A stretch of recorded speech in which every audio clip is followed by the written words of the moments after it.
பிரபாடாக்ஸ் உறவுகளுக்கு வணக்கம். ஸ்பை அப்படிங்கிற வேர்டை நம்ம ஃப்ரெண்ட்ஸ் கிட்ட ரொம்ப காமனாக யூஸ் பண்ணுவோம். யாராவது எதையாவது சொல்லிட்டாங்க அப்படின்னா என்ன ஸ்பை வேலை பார்க்குறியா அப்படின்லாம் கேட்போம்.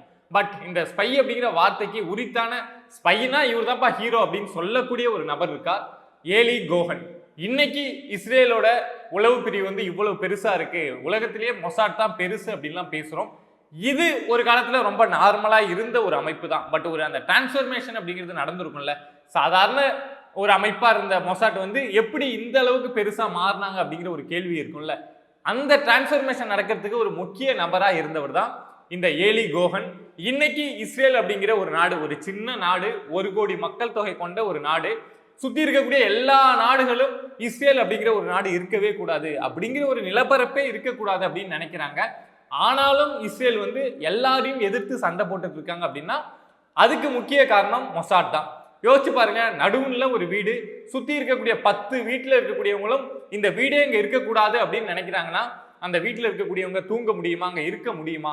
ஆனா அதெல்லாம் தாண்டி இஸ்ரேல் வந்து அவங்க நாட்டு மக்களையும் சரி, அங்க இருக்கக்கூடிய எல்லாத்தையும் சரி பாதுகாப்பா வச்சிருக்காங்க அப்படின்னா மொசாட் அப்படிங்கிற இந்த அமைப்பு கொடுக்கக்கூடிய அந்த பலம் தான். ஸோ இதுக்கு அடித்தளம் போட்ட நபர் தான் ஏலி கோஹன்.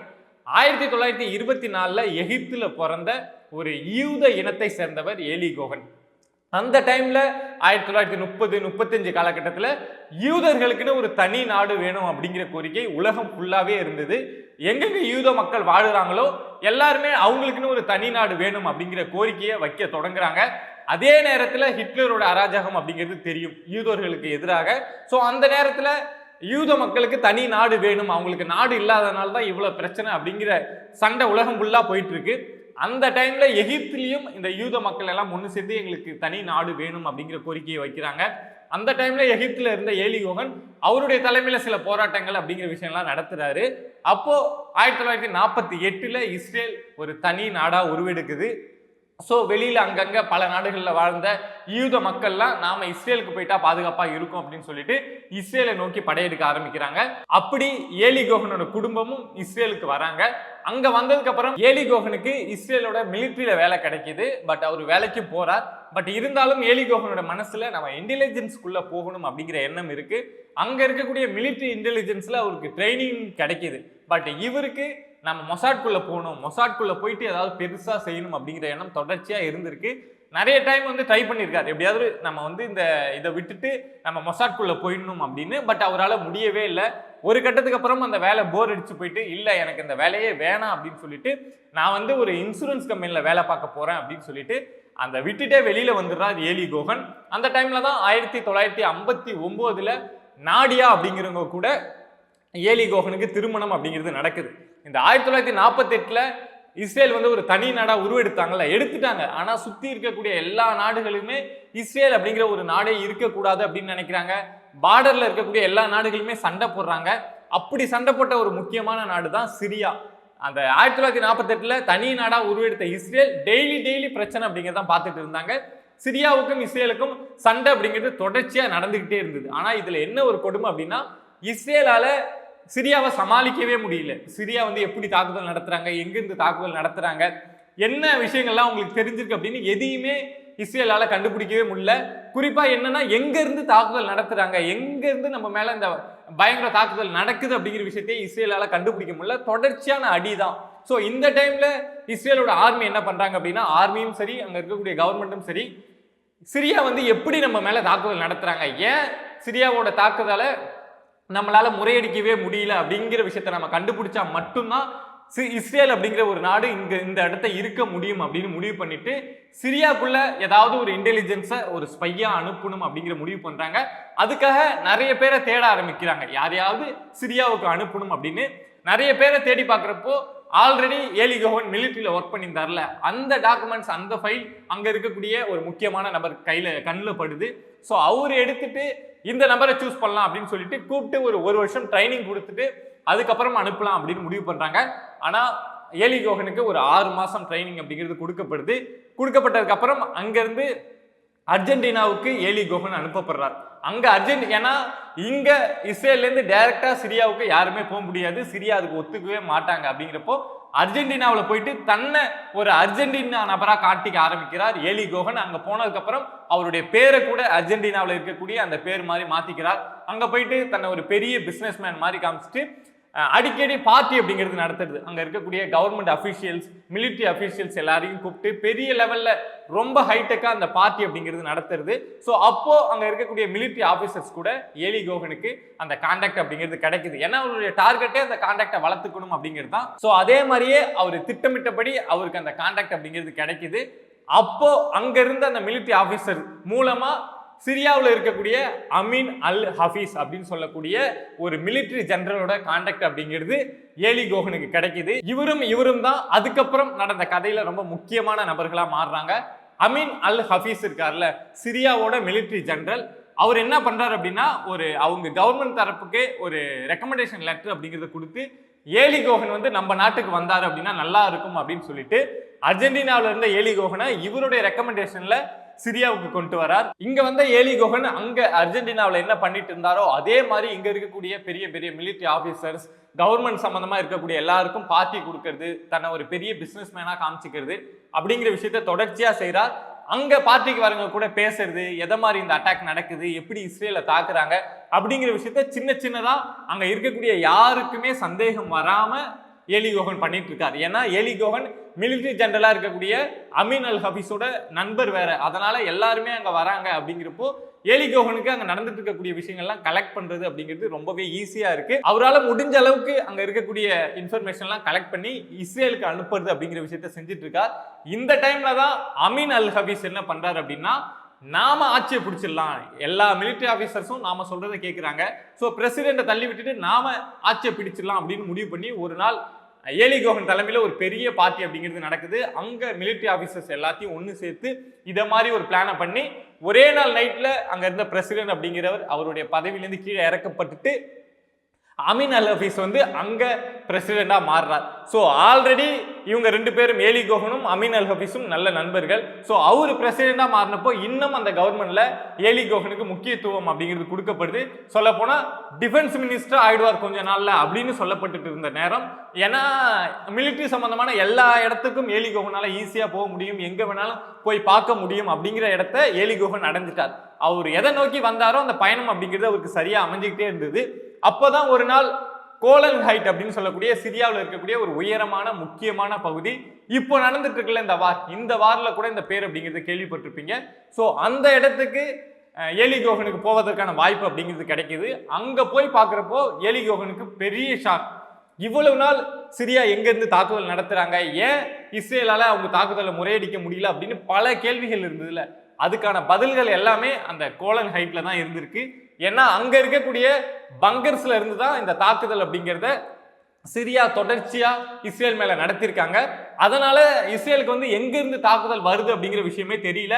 அதுவும் அந்த பாயிண்ட்ல இருந்து இஸ்ரேலை தாக்குறது, அந்த ஹைட்டான பாயிண்ட்ல இருந்து இஸ்ரேலை தாக்குறது அப்படிங்கிறது சிரியாவுக்கு ரொம்ப ஈஸியான விஷயமாவும் இருந்திருக்கு.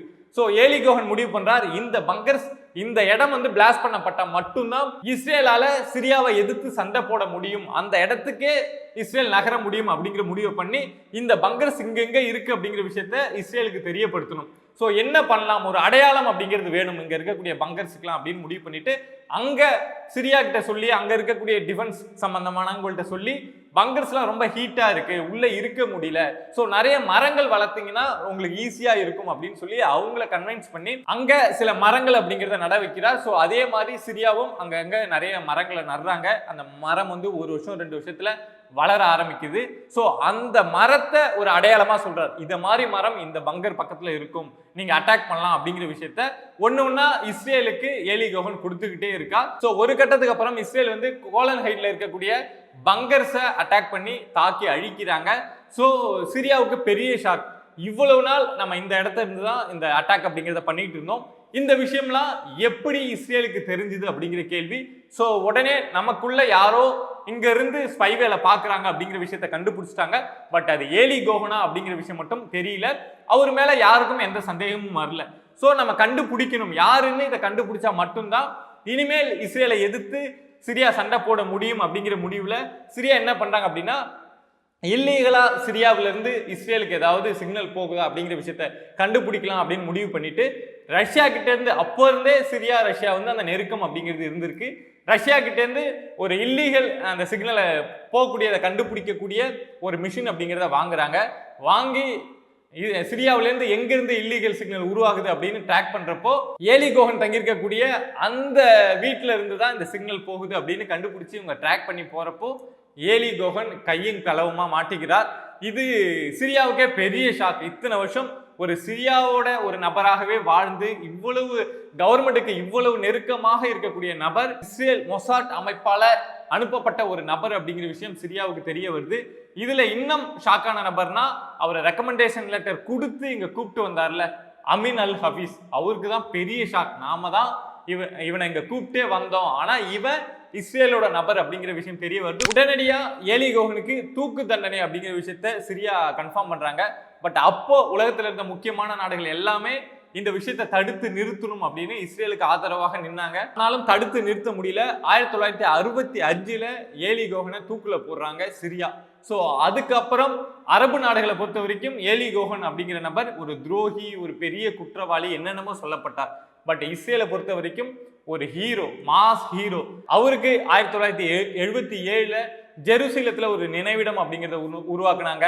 அதே மாதிரி இஸ்ரேல்ல இருக்கக்கூடிய நிறைய தெருக்களுக்கு ஏலி கோஹன் அப்படிங்கிற பேர் வைக்கப்பட்டிருக்கு. ஸோ இஸ்ரேல் மக்கள் இவரை வந்து ஒரு ஹீரோவா பாக்குறாங்க. அரபு நாடுகள் இவரை வந்து ஒரு மிகப்பெரிய வில்லன், துரோகியா பாக்குறாங்க. சரி, இந்த சம்பவம் முடிஞ்சிருச்சு. அந்த சிரியா இஸ்ரேல் சண்டை அப்படிங்கிறது நடந்துட்டு இருக்கு. பட் இவர் எந்த அளவுக்கு சிரியாவில் போயிட்டு வேலை செஞ்சிருந்தார், எந்த அளவுக்கு இவருடைய ஸ்பை வேலை அப்படிங்கிறது ஒர்க் அவுட் ஆச்சு அப்படிங்கிற ஒரு கேள்வி இருக்குல்ல, அதெல்லாம் இந்த உலகத்துக்கு எப்ப தெரிய வருது அப்படின்னா, இறந்து போயிட்டார் ஏலி கோஹன். ஆனா சிரியா இஸ்ரேல் சண்டை அப்படிங்கிறது நடந்துகிட்டே இருக்கு. பட் பெரிய அளவுல சிரியாவை வந்து இஸ்ரேலால தாக்க முடியல. பட் அந்த கோலன் ஹைட் பகுதியை வந்து இவங்க அட்டாக் பண்ண ஆரம்பிச்சதுக்கு அப்புறம் ரெண்டு பேருக்கும் ஒரு ஈக்குவல் பவர் அப்படிங்கிற அந்த ரேஞ்சில தான் சண்டை போட்டு இருந்தாங்க. அந்த டைம்ல 1967 6 டே வார் அப்படிங்கிறது நடக்குது. இதை நம்ம ஜென்ரலா பாக்குறப்போ 6 டே வார் அப்படின்னு சொல்லுவாங்க. பட் இதை எப்படி சொல்லுவாங்க, உள்ள போய் பாக்குறப்ப என்ன சொல்லுவாங்க அப்படின்னா அரபு இஸ்ரேல் வார் அப்படின்னு சொல்லுவாங்க. அதாவது அரபு நாடுகள் எல்லாம் ஒரு பக்கம் நிக்கிறாங்க, இஸ்ரேல் ஒரு பக்கம் நிக்குது. சோ இவங்க ரெண்டு பேருக்கும் சண்டை அப்படின்னு சொல்லுவாங்க. அரபு நாடுகள் எல்லாருமே சிரியா சைடு வந்து சப்போர்ட் பண்ணாலும் வெளிப்படையா இஸ்ரேலுக்கு எதிராக வந்து சண்டை போட்ட நாடுகள் அப்படின்னா சிரியா, எகிப்து, ஜோர்டான், இந்த 3 நாடுகளுக்குமே இஸ்ரேலுக்கு எதிராக அந்த 6 டே வார்ல வந்து பங்கு பெறுறாங்க. சண்டை அப்படிங்கிறது நடக்குது. அது வரைக்கும் இஸ்ரேல் வந்து ஒரு சிரியா அப்படிங்கிற ஒரு நாட்டை மட்டுமே எதிர்த்து சண்டை போட முடியாம அவங்கள்ட்ட அடி வாங்கிட்டு இருந்தாங்க. பட் இப்போ அந்த கோலன் ஹைட் பகுதியில இருந்து சிரியாவால தாக்குதல் நடத்த முடியாததுனால இஸ்ரேல் கை அப்படிங்கிறது ரொம்ப பவர் ஆகுது. அவங்களுடைய மிலிட்டரியில என்னென்ன விஷயங்கள் இருக்கு, என்னென்ன வெப்பன் இருக்கு, எல்லா விஷயத்தையும் ஏலி கோஹன் வந்து இஸ்ரேலுக்கு சொல்லிட்டார். சோ அப்படிங்கிறப்போ இஸ்ரேலோட தாக்குதல் அப்படிங்கிறது இங்க பெரிய அளவுல இருக்கு. அந்த கோலன் ஹைட் பகுதியை வச்சுதானே சிரியா வந்து அந்த அளவுக்கு தாக்குதல் நடத்தினாங்க. அந்த பகுதியவே இஸ்ரேல் வந்து அவங்களுடைய கண்ட்ரோல்ல எடுத்துட்டாங்க. சோ சிரியாவில் இருக்கக்கூடிய கோலன் ஹைட் பகுதி வந்து இஸ்ரேலோட கண்ட்ரோலுக்கு வருது. அதே மாதிரி ஜோர்டன்ல இருக்கக்கூடிய வெஸ்ட் பேங்க் அப்படின்னு சொல்லக்கூடிய பகுதியவும் இஸ்ரேல் வந்து அவங்களுடைய கண்ட்ரோல்ல எடுக்கிறாங்க. இப்போ இருக்கக்கூடிய ஜெருசலம் இருக்குல்ல இஸ்ரேல், சோ இஸ்ரேல்ல அதுல இருக்கக்கூடிய கொஞ்சம் பகுதி கூட இந்த வெஸ்ட் பேங்க் கூட இவங்க பிடிக்கிறப்போ இவங்களுக்கு கிடைச்ச பகுதி தான் இஸ்ரேலுக்கு. ஸோ ஜோர்டன் இருந்தும் அவங்க பகுதியை பிடுங்குறாங்க, சிரியா கிட்ட இருந்தும் அவங்க பகுதியை பிடுங்குறாங்க. அதே மாதிரி எகிப்து கிட்ட இருந்தும் காசா ஸ்ட்ரிப், இப்போ இந்த ஹமாஸ் இந்த சண்டைலாம் நடந்துட்டு இருக்குல்ல, ஸோ அந்த பகுதி அப்போ எகிப்து கிட்ட தான் இருந்தது. ஸோ அந்த பகுதியும் இஸ்ரேல் பிடிக்கிறாங்க. ஸோ இஸ்ரேல் ஒரு 3 நாட்டை எதிர்த்து 48 ஒரு சுதந்திர, அதாவது ஒரு தனி நாடா உருவாகி அடுத்த ஒரு 20 வருஷத்துக்குள்ள 3 நாட்டுக்கு எதிராக சண்டை போட்டு, அதுவும் அவங்களுடைய இன்டெலிஜென்ஸ் அமைப்பு கொடுத்த அடிப்படையில் இவ்வளவு பெரிய சண்டையில வந்து அவங்களுடைய இன்டெலிஜென்ஸ் அமைப்பும் சரி, அவங்களுடைய டிஃபென்ஸ் சிஸ்டமும் சரி எந்த அளவுக்கு பவர்ஃபுல்லா இருக்கு அப்படிங்கிற விஷயத்த உலகத்துக்கே காமிச்சாங்க. ஸோ அப்போதான் மொசாட், ஒரு சாதாரணமா இருந்த மொசாட் அப்படிங்கிறது உலகத்துல புகழ்வாய்ந்த ஒரு மொசாட் அப்படிங்கிறத அந்த இடத்துக்கு மாறுறாங்க. ஸோ இதுக்கெல்லாம் பேஸ் யார் போட்டா, யார் அடித்தளம் கொடுத்தா அப்படின்னா ஏலி கோஹன் தான். ஸோ அந்த ஏலி கோஹன் தான் இது வரைக்கும் ஸ்பை அப்படின்னா இவர் தான்ப்பா ஹீரோ அப்படின்னு சொல்லக்கூடிய இடத்துல இருந்துட்டு இருக்கார். இப்போ நம்மளால ஓரளவுக்கு கெஸ் பண்ண முடியும், இஸ்ரேலை சுத்தி இருக்கக்கூடிய நாடுகள் இப்போ இவ்வளவு சண்டை போட்டுட்டு இருந்தாலும் இஸ்ரேல் வந்து எப்படி எல்லா நாட்டையும் எதிர்த்து நிக்கிறாங்க, எல்லா நாட்டுக்கு எதிராகவும் அவங்களால சண்டை போட்டு தாக்கு பிடிக்க முடியுது அப்படின்னா இந்த அளவுக்கு அவங்களுக்கு ஒரு அடிப்படை அப்படிங்கிறது, அந்த பேஸ் அப்படிங்கிறது அப்போ இருந்தே இன்டெலிஜென்ஸ்ல உருவாயிருக்கு. ஸோ அதை வச்சு தான் இப்போ ஈரான் தாக்குது, இந்தாண்ட வந்து லெபனான் தாக்குறாங்க, இந்தாண்ட வந்து பாலஸ்தீன்லேருந்து தாக்குதல் அப்படிங்கிறது நடந்தாலும் இஸ்ரேல் எல்லாத்தையும் சமாளிச்சுட்டு இருக்காங்க. அப்படின்னா இதை மாதிரியான ஒரு இன்டெலிஜென்ஸ் அமைப்பு அவங்கள்ட்ட இருக்கிறது தான் பெரிய முக்கிய காரணமா இருக்கு. இந்த வீடியோ பிடிச்சிருந்தது அப்படின்னா சப்ஸ்கிரைப் பண்ணி சப்போர்ட் பண்ணுங்க. நன்றி.